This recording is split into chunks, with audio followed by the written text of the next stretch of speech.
PowerPoint here. So this is our new event that we're doing. We're going to do this quarterly, and it's MAAC virtually abroad. And this one is with will be with Mike Kent. And so we have some things about we are MAAC and what we do. We connect people with aphasia, caregivers, and friends. We do that twice a month, virtually on Zoom. Our second Monday, we have our support group with special guests and activities. And every third Monday, we have conversations uh, with uh, topics. Quarterly, we are now doing MAC virtually, and then we also have in person events. So, and then some of the things we would like to think about is we would we are respectful with and sensitive to with another. Um, we have time for other people to speak.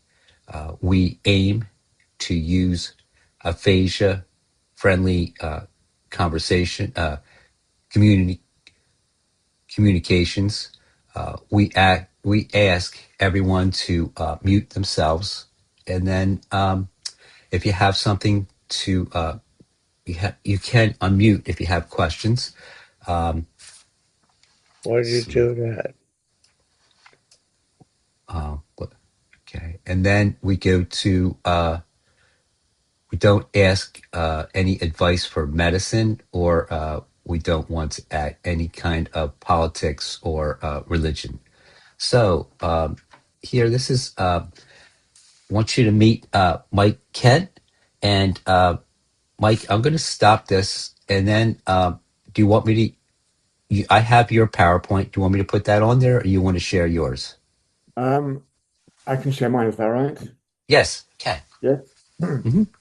Okay, okay. I'm interested to see tell me if you can see that. Yes.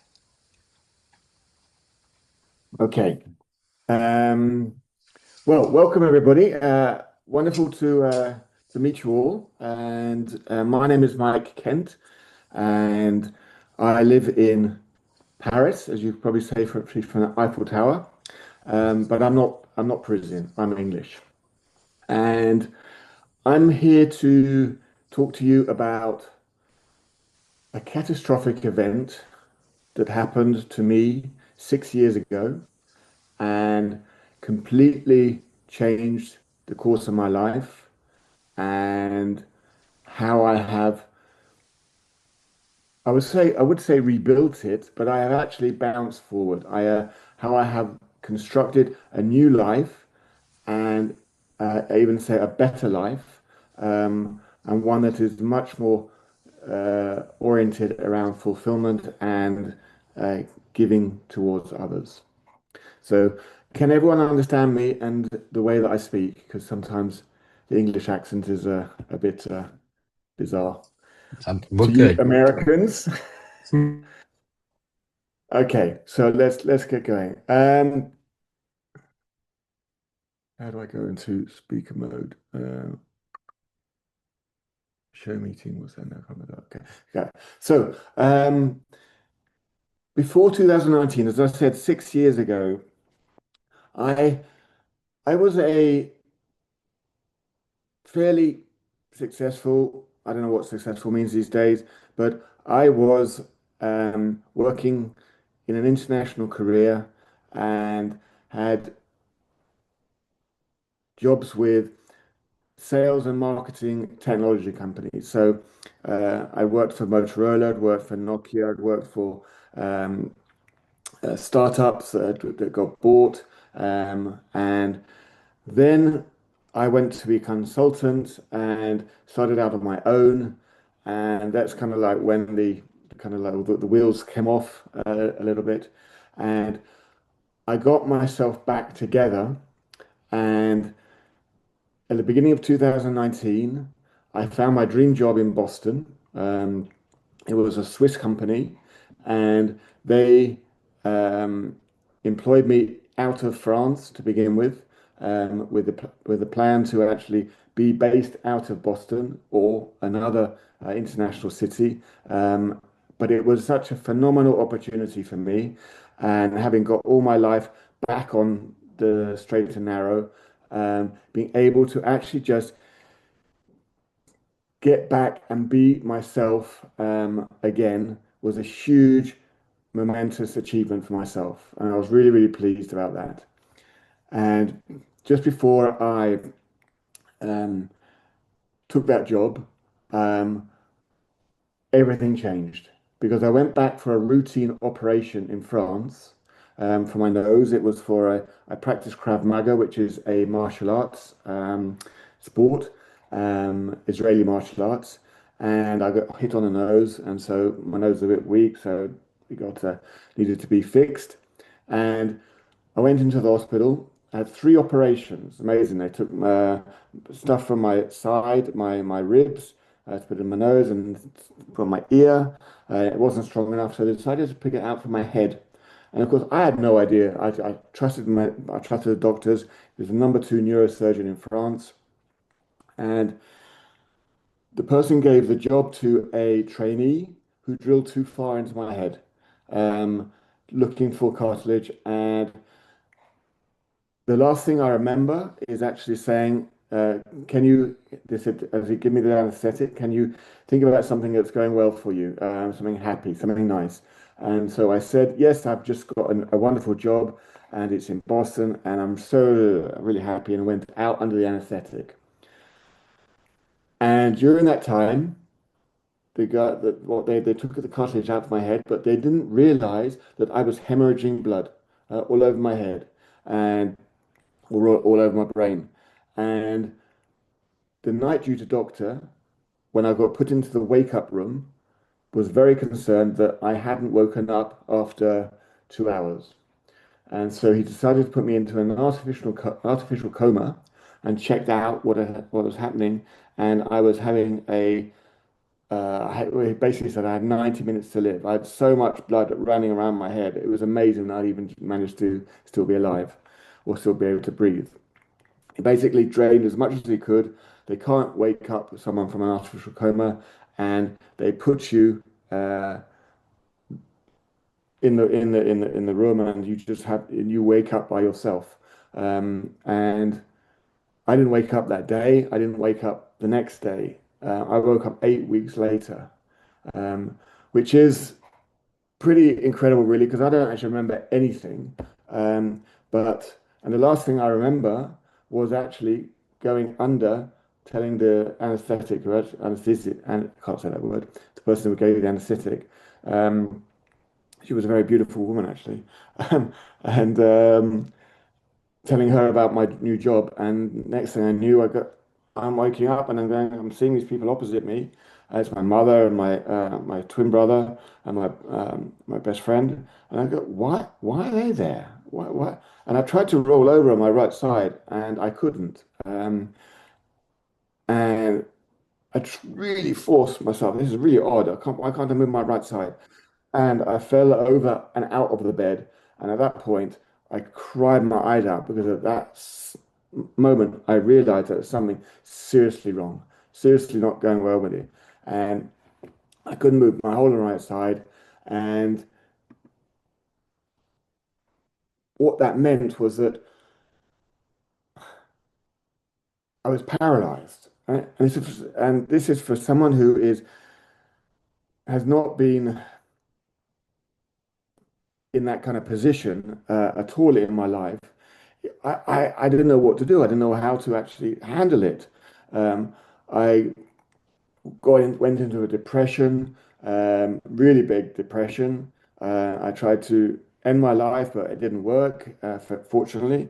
And I couldn't speak. I had aphasia. I had the whole of my right arm and the whole of my left leg and my right leg. Couldn't move it at all. And I was in a wheelchair. why am I in a wheelchair? Um, and my whole world had been just taken away from me, and I didn't know what to do and how to actually deal with that. And fortunately, I was given a book and all about the present moment, and that was when I kind of bounced back. And my whole life mantra is about Kent's never give up. My surname is Kent, and I've, I'm a twin, and we've always been competitive. We've always been uh, there to go and do the best we possibly can with what we've got. Um, and that was when I chose to fight. That was when I chose to actually be the best person I possibly can with what I've got. I am Mike. I am not my disability. I'm not my difficulty. Sure, I have got elements that are uh, making me who I am today, but they are not me. They are not the whole of me. There's so much more about me than just than my disability. Um, and so I chose to believe, and I chose to, you know, think about doing it, moving at one step at a time. Don't try and rush. Don't try and do everything. Being in the present moment, I'm constantly looking over my shoulder and congratulating myself for where I've come and how far I've come, because it's really important to actually recognize how far you have come. I have this phrase where I talk about getting on the train. I'm not in the waiting room. I'm not in the train station. I'm on the train. I am. I'm not driving. I might be driving it. I might be in the seating car where I might be having a meal, or I might be hanging on for dear life. But the point is, I'm on the train and I'm doing something. And when you're doing something, you're moving. And if you're moving, it means you're not still. And therefore, you're not sitting, as I say, on the couch watching Netflix. You are getting out the door and you don't know whether you're turning left or turning right, but that's okay because you are moving. And if you're moving, that's good to have. That's good to have.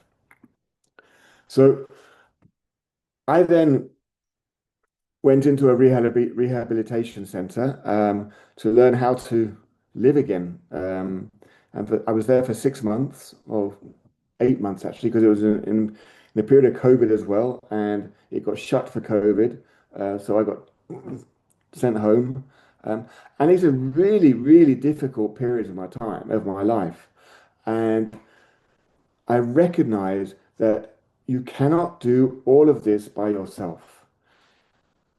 As much as we like to think that we are wonderful people, etc., we are humans. We need to have help and recognize that help when it arrives, in whatever form it arrives. And I've got three people. Have got a whole host of people that I could call on that were really instrumental in getting me to where I am today.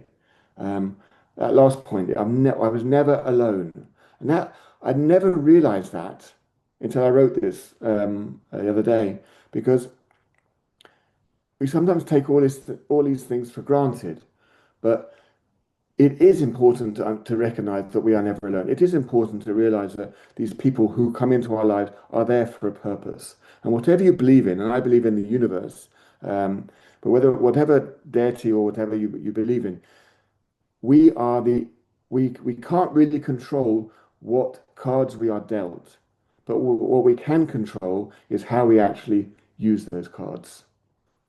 And that's really important for me because Pierre, no, I came back. I'd come out of a divorce, and I came out, and my ex-wife had set up me in a new apartment, and it was a whole new life for me. Was totally alien because I was in a house and I couldn't live in a house because I wasn't able to get up the stairs. So I'd move into a flat, and that flat was like really, really small. And this person who came to me, who I bumped into in the middle of an electricity strike, funny enough, he was just there. He recognized my voice, and he realized, oh, you've got a interesting sounding voice. You're not French. I said, no, I'm not French. I'm English. And okay, great. Lovely to meet you, Mike. And went on his way. The next day, he came and knocked on my door, And he basically just said there, Mike, I'm here for you. I'm here to listen to you. How are you? Just tell me how you are. And I never had someone who actually was just there to just listen and not to actually advise me or tell me what to do or tell me where to go. And so it was absolutely amazing for me.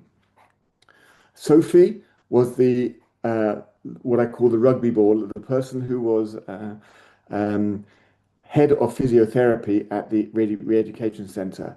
And she gave me hope. She gave me hope because she not only just helped on my re-education, but she was there as a friend. She was there as someone who we did poetry together. We had quizzes together, memory games, everything where we had to give each other words to remember, 5 words, and then the next day we'd have to test. And I would never be able to remember 1 word, let alone 5 words. But it was a mechanism just to keep going, keep going, keep going. And that was beautiful. And we're still friends outside. Once I've left that center, we're still friends. And we came to meet in Paris and had a wonderful walk, etc. It's so nice to recognize you have got seriously wonderful people around you who can help you.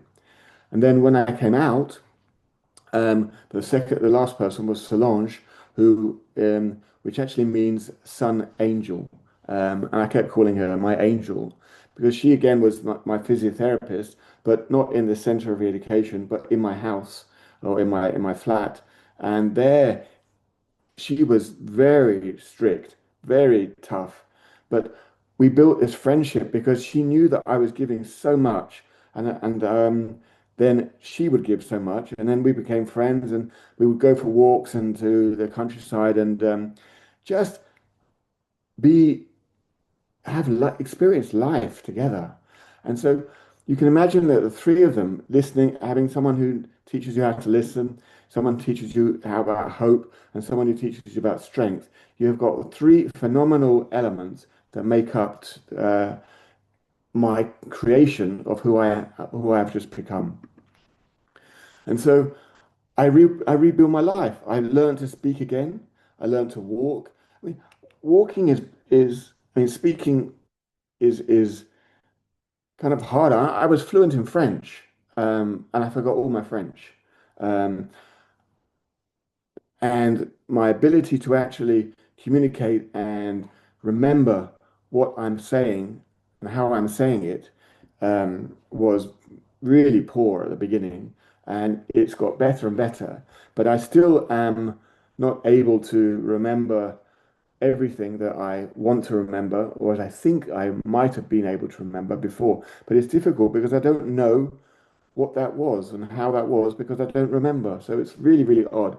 But the thing is that I believe that it's all about understanding where I am right now in the present moment, and that I am here talking with you, for example, and I'm really happy and I'm giving 100% attention to this particular sequence of events uh, because I don't know any different. I don't know any other way to think. If I could remember what I did yesterday or a week or a year or what a year ago in technicolor detail, brilliant. But I can't. So I've accepted that that's the case. I am where I am. And what I can do is control how I actually turn up and how I actually communicate. So learning to walk was really hard. I mean, we just don't understand how automatic it is to actually speak or to talk or to do anything. And just learning to walk again, learning to go from one crosswalk to the edge of the road, walking onto a road, back onto a crosswalk, back onto grass, back onto into stairs, different surfaces, walking on sand on a beach. Really, really difficult. And I had to learn how to actually do all of that again. And all of that helped me to rejoin society and become an active member of this particular this world that we are in, and not be a wallflower or a somebody who is just standing by and, as I said, sitting on the couch watching Netflix. I don't believe in that. I want to contribute. I want to help. I want to turn up, and that makes me eternally grateful for being alive. And that's what makes it so different for me, because I am happy. They call me Mr. Bonjour, which means Mr. Hello, where I live, because I'm just walking around and I don't mind. I say hello to everybody, but I don't say it because I want to get a response. I do that because I'm naturally um, just phenomenally grateful to be alive and still to be here. And therefore, I will give out as much as I possibly can. And if that helps someone who then makes it someone else smile, who makes someone else smile, that's great. That really is great. So it's just paying it forward all the time. So now I've got myself a new purpose. I'm a life coach. I work with anxious and disabled people, but they are from all walks of life, from all over the world. I'm currently coaching somebody from in Australia, um, and it's just phenomenal the stories that people have. And what I have actually understood is the amount of resilience that people have. That is what is so amazing, is that we are all people who we have to work so hard just to be noticed, right? Just to show up, just to have a seat at the table. And boy, is it hard, right? But by doing that, we all showing up and showing up as the best person as we possibly can. And that's why I then decided to found or create a group called Empowering Disability. And Mark is I'm very pleased that Mark is a member of that.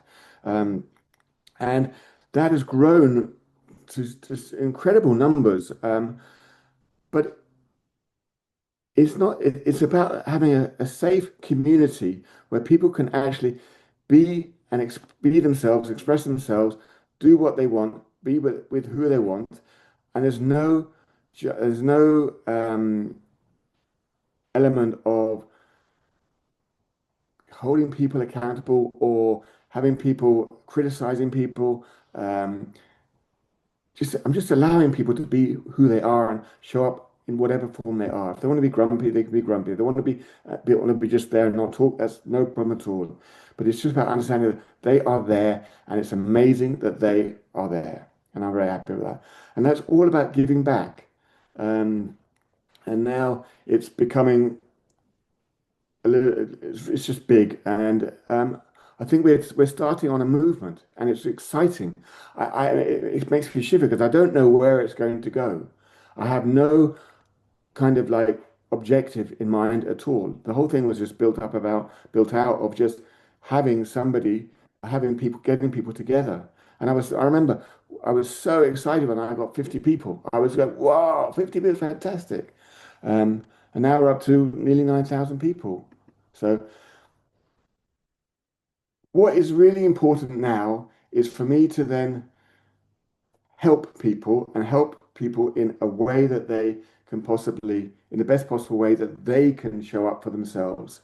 So, as I said before, it's important to know three lessons, right? First lesson, you are in control, always in control, right? You are in control of how you show up, okay? You can, whoever you want to be is whoever you can be, right? I'm not saying that you want to try and be, Superman or Superwoman or something, but show up as Mark Haydock, show up as Mike Kent, show up as John and Barbara Pashak, but showing up as yourself is super important. It means that you are getting out of the waiting room and getting onto that train and taking action. And that's what's really exciting because it's all about not perfection, it's about progress, putting one step in front of the other, always one step in front of the other. And I've always said that I stole this from Marie Folio. Um, she wrote a book called Everything is Figure Outable. And I've taken that as my mantra because everything is figure outable. I go swimming. Um, 3 times a week. And I was really scared to begin with, really, really scared. I went up 2 or 3 times and never actually made it into the swimming pool. And now, 1 year later, um, with one arm and 1.5 legs kind of thing, I'm swimming over 1,000 meters non-stop. It shows you that whatever, it's not pretty, doesn't matter, it doesn't be pretty, but I get huge amounts of enjoyment out of it, right? And I love it. And I've got a community of people, and it's showing people that everything is figure outable, everything is possible. It's just showing up and being there for yourself. The second lesson is don't try and do everything yourself.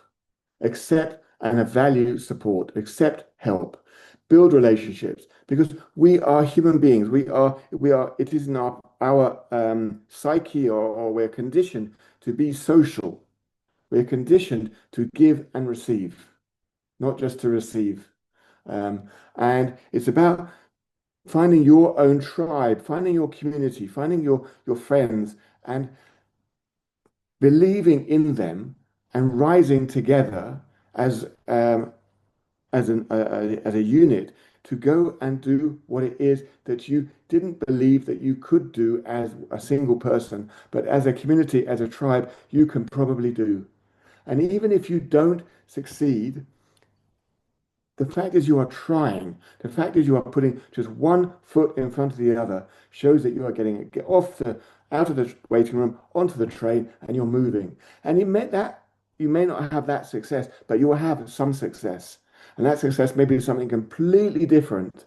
Um, like, for example, I believe that a year ago, when I set up the group, I'd never believed that I'd be talking to you guys 1 year later about all of this. Not in the wildest dreams. So everything happens for a reason, and it's how we actually take that and how we can actually manage that. And then for the last lesson is don't ever give up. Don't quit. Yeah, it's really really easy to do that. It's really sometimes you go, oh, I can't do this anymore. Oh, I can't do this anymore. No, it's like okay, we all have down days. We all have periods of whether of being really soul destroyed, really being really upset. But there is always light after darkness. There is always an up after down. There is always left after right. There's always something that's going to happen. You just got to go through it. Well, I heard today, what was it?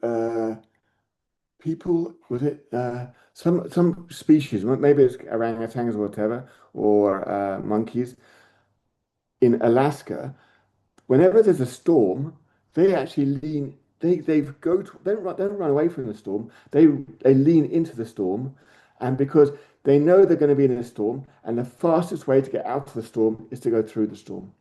Because if they can go through it, they know they can get out of it. And I thought that's amazing. So it's keeping moving and dealing with one day at a time, 1 foot, one step at a time. So that's what I wanted to share with you today. That's me. The question I would like to open up to you, to everyone here, is what can you do today to make a difference? And thank you very much for listening. And open the, if you want to talk or want to say anything, please do. Well, thank you, Mike. I really enjoyed your presentation, and I relate to a lot of what you're saying. And you know, there's to be stoic type of like what do what you are in your control. You can do what you're in your control. Um, is something that you know. Well, if I can't do this, that doesn't mean that I can't do anything. It just means that I Correct. can, like, I could do something in a different way. Yes. I can use what I have. So, um, it's something that you're able to have this type of community that you're doing now is great. Thank you. Yes, but it's all about keeping your feet in the ground and believing in reality. And the people, talking to the cleaner or the person who sweeps the roads. It's almost I have this affinity with normal people, and it's wonderful to be able to converse with them and see them smile and see them engage and see them actually believe in what they are doing and how they're doing it because someone is taking an interest in them. I think that's been very moving for me. And as I said, it's not just people from Uganda, people from Kenya, people from all walks of life who have many difficulties in their own lives, but are showing up every single time and doing the best they possibly can with what they have. And that just inspires me to just to carry on. So thank you. Yes. Yeah. Vicky put on the chat that she said, Mike, this has been wonderful and good reminder. Never, never, never give up. Right. Um, that was says Becky. Yes. Yes. Yes. Yes, Becky. It's absolutely true, and it is, as I said just said before, it is easy to think about it. And we do all think about things. We all have dark thoughts. We all have different thoughts. We all have touchy moments, elements where we don't just grumpy and not happy, etc. But that's okay. That's okay. Just we just sit with it and just feel into it. Find out where it is in your body. Where is this grumpiness coming from, right? And where is that moment? And all every time you try to actually uh, identify the place in your body, not in your head, in your body where it is, it reduces because you're making it smaller. You're making it much more about where you are today. And it realizes that if it's just in your head will start thinking that you are, oh, it's terrible, really bad. Oh, no, because you are alive. And I read somewhere that if you are alive, there's more about you that is working that is not working, right? You're Right. breathing. Yeah. So be love that idea, love that moment, and just and if you want to, if you have any kind of difficulties or whatever, then change your scenery, change where you sit, change where you are. Try and get outside if you can. If you can't, change the environment. If you're sitting in a chair, change the position where you're sitting at the table. Just it creates a different perspective. And suddenly, by doing that, you find that you get out of your mind and you get into your body that then just allows you to say, oh, it's not as bad as I thought it was. And And then, Mike, do you want to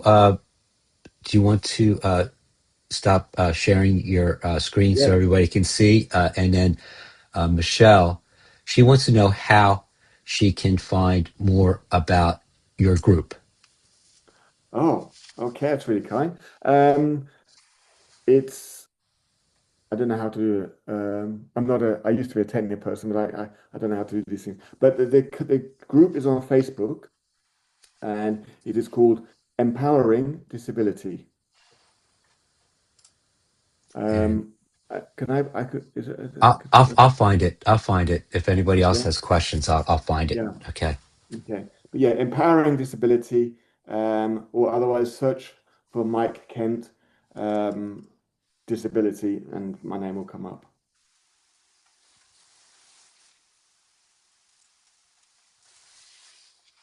Yes. Hi, my name is Sandy. I just wanted to comment, first of all, you are a hero. You need to know that. Every day you go out and do stuff, you, I'm sure, are very inspiring. And a couple of things that you said really hit home to me. I'm a speech therapist, so I'm on the other side of the table. And Okay. and what is one thing that you said that was so very important is that you are never alone. And I think Mm, when people, once you understand that and know that it's not just you all by yourself, that is very empowering, and it brings, I feel, a great deal of comfort. Hence support groups are so very important, and activities like this. So that those are just very strong words. The other thing you said that I absolutely love is that everything is figure outable, and yeah, Jen may do things one way and I may do it another way, but if we still figure out how to do it, then it doesn't matter that it's a different way. yeah, yeah, You do what works for you. And if yes, it's not perfect, that's okay. Uh, yes. because you're trying, as you said, because you're trying. And the last thing I'd like to say is when you commented that when you talk to somebody who's normal, I'm a speech pathologist. I have yet to find anybody in my more than 40 years of work who is normal. We all bring our own set of ideas and thoughts that are different. And there is no right way, there is no wrong way. There are different ways to do things. And I think as people appreciate that, you can become more comfortable with just trying stuff and talking to others about, well, gee, I never thought about doing it that way. So it's just, your words are very powerful to help people be reflective and a bit more brave at stepping out there and trying to do other things. So thank you very much. Sandra, that's wonderful. Thank you. Um, Picking up on a couple of things there. Uh, no one is normal. Everyone is unique. Everyone is unique. That's whatever we have, right? It is not who we are. I'm looking at names here. There's Mark, there's Jen, there's John, there's Stroke Man, there is Paul, Shauna. We're not, we've got names. We have a personality. We have an identity. And that identity is not our disability, or is not, we are made up of millions of different, whatever it is, chromosomes or whatever. And every one of those is unique. That I find amazing. And that's why whenever you go out onto the street, or go on the metro or the tube, or the train or a plane, whatever you do, go into the supermarket, you will never meet like someone like you. So go be inquisitive, be curious, right? And go with an open heart, right? Not a closed kind of spirit that says, I am me, I'm going to be who I am, and I'm not going to accept anyone. No, be open, because you are in a position to learn from everybody and anybody that you come across. Yeah? They will never have. Oh, where'd you go? Okay, go. I didn't want to stop you, but I did. This is your Oh, yes, group. yes.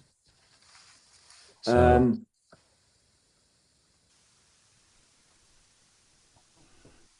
it's interesting. Yeah. So then if you click on the empowering disability icon this halfway one on the left on or the halfway left, down on the left, this one here. yeah, that will take you into the site. Yeah, and it's the private group, but you can all come in and join. That's no problem. Oh, you've got that there. Yeah. Okay. Mhm. And then people just someone has a podcast there, someone disability people, but everybody is from all over the world, and Oh, they have different difficulties, and there are just opportunities to just share your story, and, as I say, to be a community. And I wanted to say one other thing, Sandra, what you said, you're never alone. That I was somebody who was, before the stroke, before the medical era.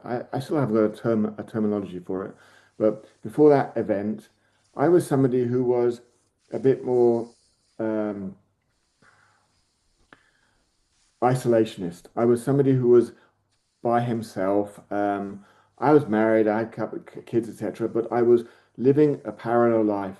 And what I have realized since the stroke is that the power of friendship, the power of community, the power of having people around you to help you, support you, to give you that confidence, just to not just to inspire you and keep you moving forward, but just 60% of the time, we are grumpy people. We can't always be happy. If we were always happy, we wouldn't be calling it happy. We'd be calling it normal, right?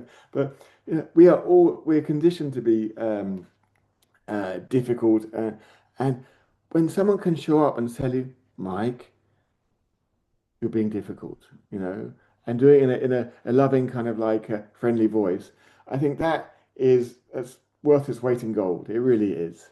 And that's what I had with Pierre. Pierre uh, saw that I was somebody who was really struggling with my disability and who I was and my own identity, etc.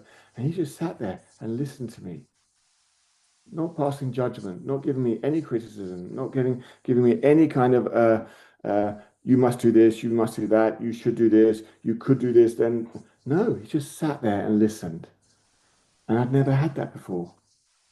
And suddenly, when you're speaking, and then well, it's not as bad, is it? Because you're talking about it.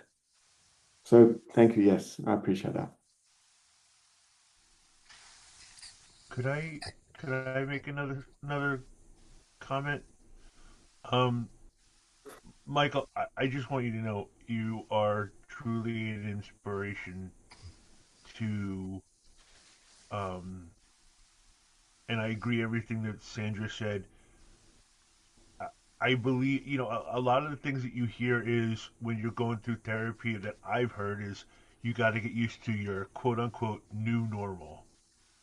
And I kind of got aggravated with that Mm, because like you said, it was like it is the new normal, but it's normal for me, you know. yes, And one yes. thing that I've learned a lot about myself through this whole process, and I've done a lot of things that I've always wanted to do, but never did because I always questioned it. And everything you're saying kind of backs it up where you you you find new ways to make everything work, and it's refreshing. It really is, and I just wanted to say thank you, um, and and wish you the best because you truly are an inspiration. You really are. Thank you. Thank you, Mike. Can I ask you a question, Mike? Okay. You Absolutely. you told me that you said that you have done or you have certain things that you want to do that you haven't done. Yes. Is that right? That there were that I wanted to do that I had never done. And are you doing any of them at the moment? I absolutely am, as a matter of fact. Yes. Fantastic. Brilliant. Brilliant.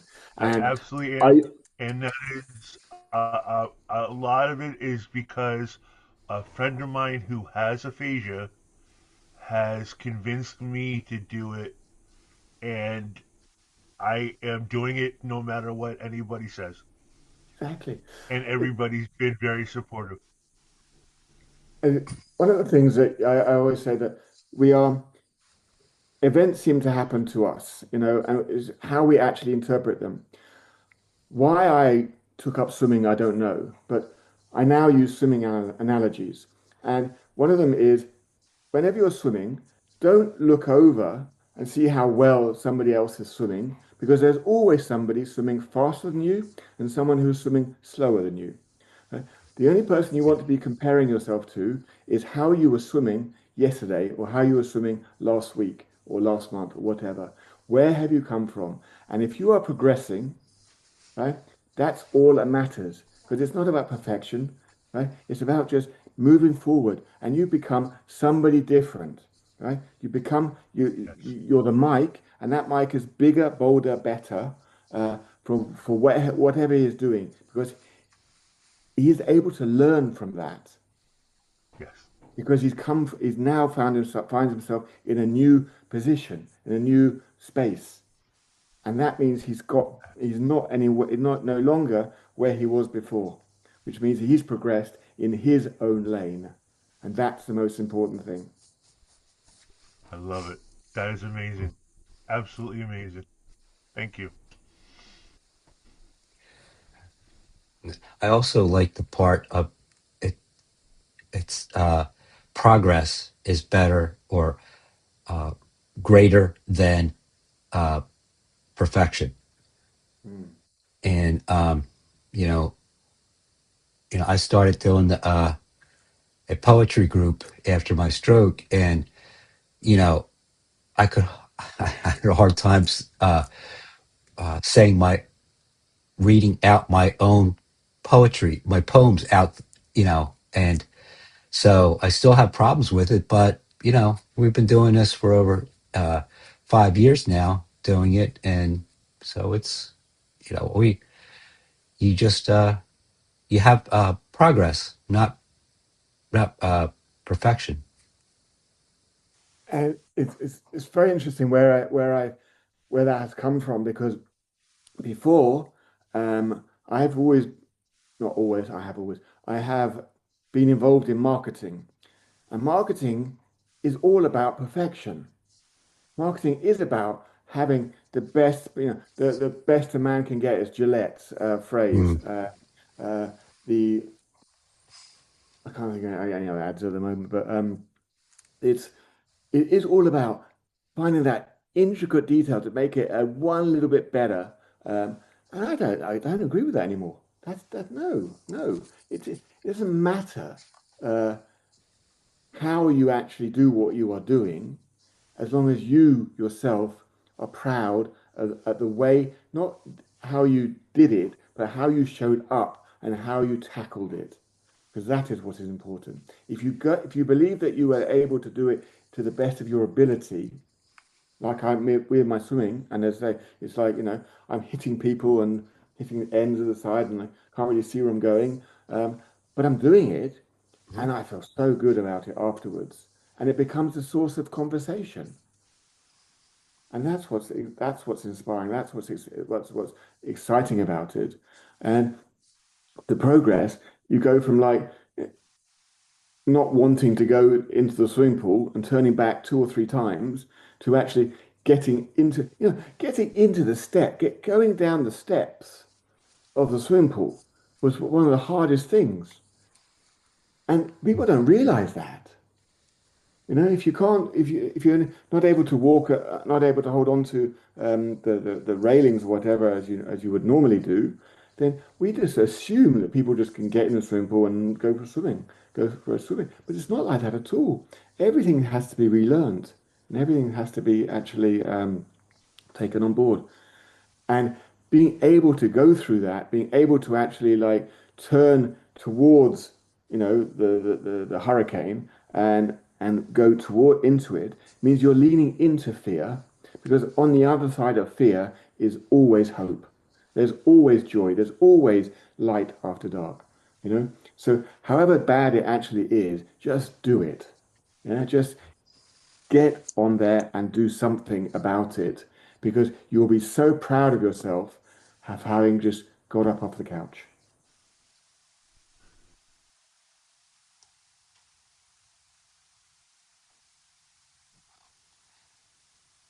Don't put constraints on anyone. Don't tell me I can't get that. Show me how I can. Absolutely, absolutely. I think all of you deserve a big round of applause because you have all showed up, right? Right. For this, and you're still here, and you are.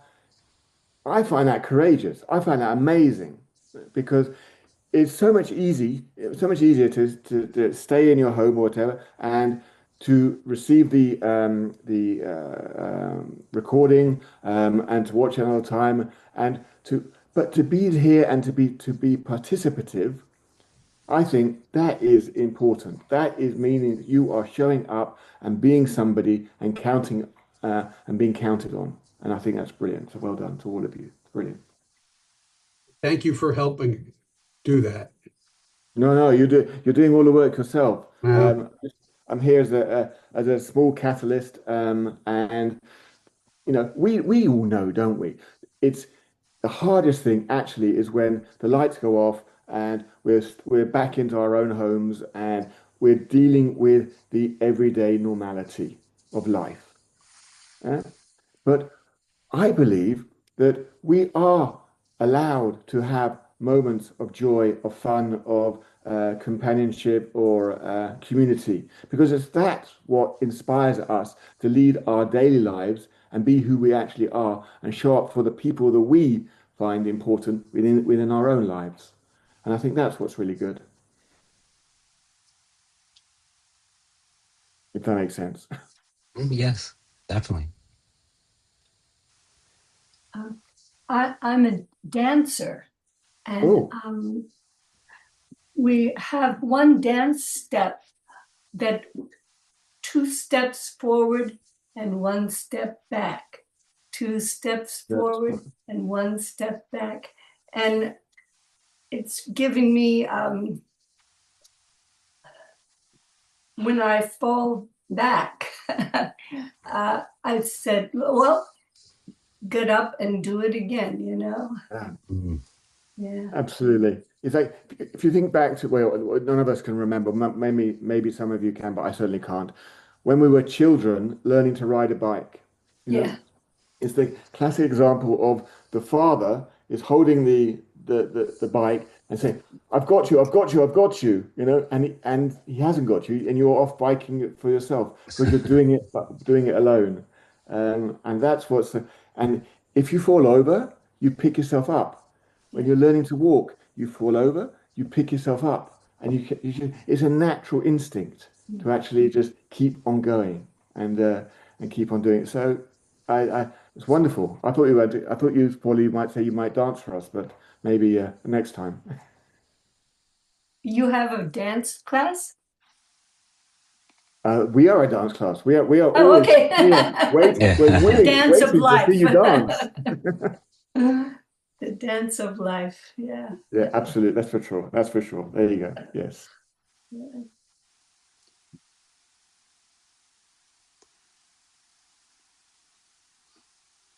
Well, thank you very much, Mike. I really appreciate you talking to our group, and also this being recorded.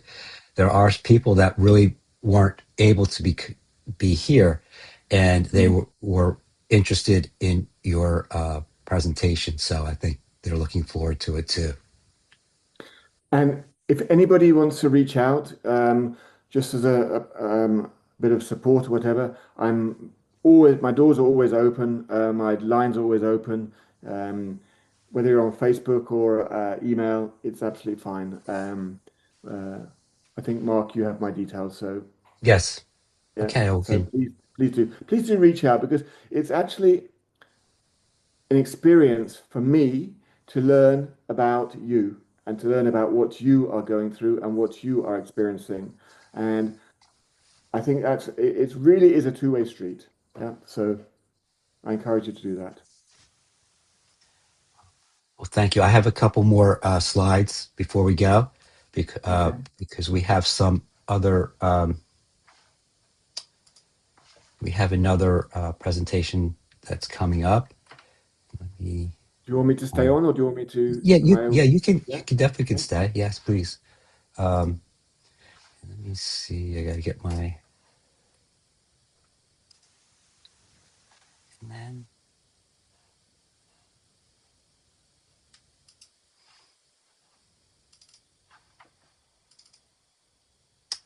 Well, again, thank you very much, Mike, and we will send this out to our group with your information, and thank you. Um, there is we have one research and then a couple of events that are coming up. This one is in Penn, and this one is for stimulation. This is for people that are very, very early in their stroke. I've had two types of stimulation groups, and this one I would have been very. I don't think I would have been able to do this. They said that they're having problems getting people to do this one because people are just trying to get things done themselves, trying to figure things out, and all of a sudden they're doing a research. But if anybody is interested, and we have it on our website too, so that's one of them. And then on Monday, Matt is going to be our special guest on Monday, and he does a great advocacy, and he also is on the board of the National Aphasia Association. So he will be our next presenter that's coming up on Monday. And then we also have our third annual mini conference. It's in Bristol, Pennsylvania. And we have Jonathan. He had a stroke and has aphasia, and he lives in England, and he has a video there. It's a small video, about 20 minutes or so, and there are other people that have aphasia in the U.S. that will talk about it, and then afterwards he will talk to us on Zoom, and then Alex, she is a neurologist, and she's going to talk to us about they're going to have a Philly neuro art day, and she's going to talk about that. So Paula, if you were close, you would have been able to come to our event, because they're going to, or actually they're going to talk about dancing and poetry and other arts. So that's going to be in March. They're actually going to have that day in March 2nd. So, but our event is in March 21st. And then, but I just want to say thank you, everyone.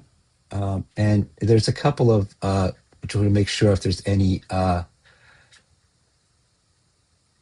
there that would need to, on the group, on the chat, Sandy said, excellent presentation, very, very much.